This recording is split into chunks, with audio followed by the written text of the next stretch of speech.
This is Optimal Relationships Daily, when your partner isn't sure they want a future with you. Part 1, by Tonya Lester of TonyaLester.com. Quote, "The most painful thing is losing yourself in the process of loving someone too much and forgetting that you are special too." That's by Ernest Hemingway. At Eagle Point Elementary, where I went for 3rd grade, there was one very cute boy. Jason was the object of affection for seemingly every 3rd grade girl. He would make a list each day of the 5 girls he thought were the cutest. That list changed every day. Whoever took the top spot for the day was the girl Jason decided he was going with. Was going with a thing in everyone's elementary school or just in suburban Minnesota? What did that even mean?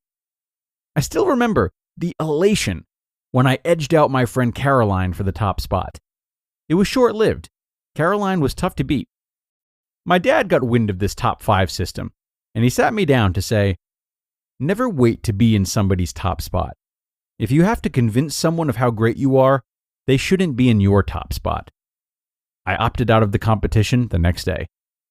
Adults are subtler than Jason was, but my father's top spot lesson was a valuable one.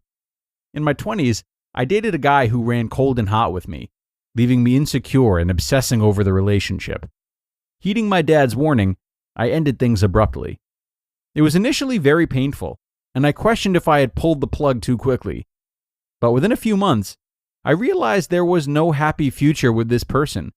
He either didn't care enough about me or was incapable of a secure, intimate relationship.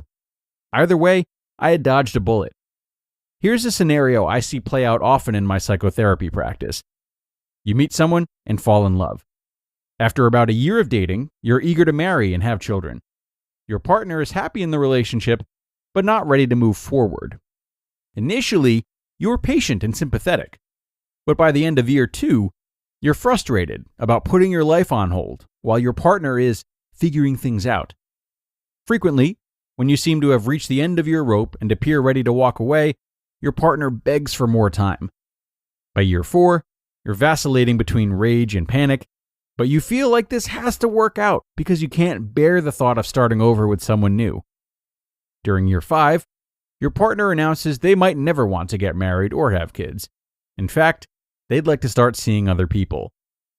If you've ever found yourself in love with a commitment-avoidant person, you know it can be hard to tell when to be patient and when to pull the plug. Do you walk away from someone you love just because you have different timelines? How much time do you give your partner to decide whether they are in or out? In other words, should you stay or should you go? Does any of this sound familiar? He won't commit because he's still getting over his first marriage. But if I can hang in, he's going to see how good I am for him. She had a traumatic childhood and doesn't trust men, so it's tough for her to be faithful, but she's working on it. We've been together for 5 years, but he's still not sure. He says he'll know when he knows.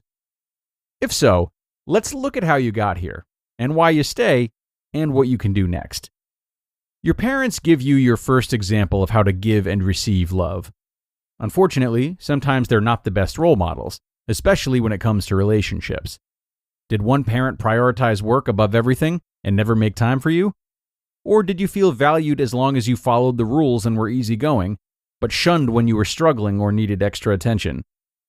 This treatment teaches you that people you love aren't reliable, that you are too much for people to love consistently, or that you aren't valued as much as their work, their hobbies, or the other people in their lives. But what if you had terrific, consistent, loving parents? Maybe you really even admire their relationship and dream of having a similar one yourself. Then what? Look at your early romantic relationships. These can provide a prototype, for better or worse, for your future connections. Say, for example, that your high school boyfriend told you that he loved you, but blew you off to hang out with his friends at every opportunity. Or your first girlfriend cheated on you repeatedly.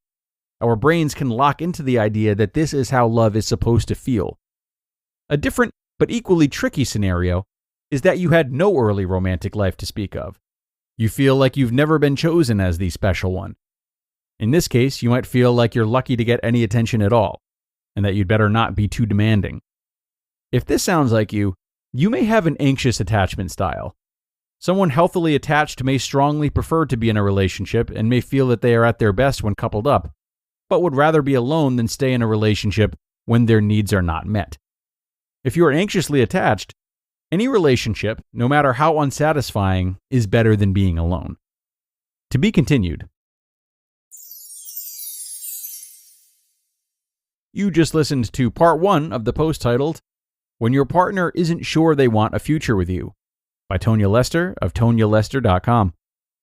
And a great start from Tonya today. Thanks so much to her for that.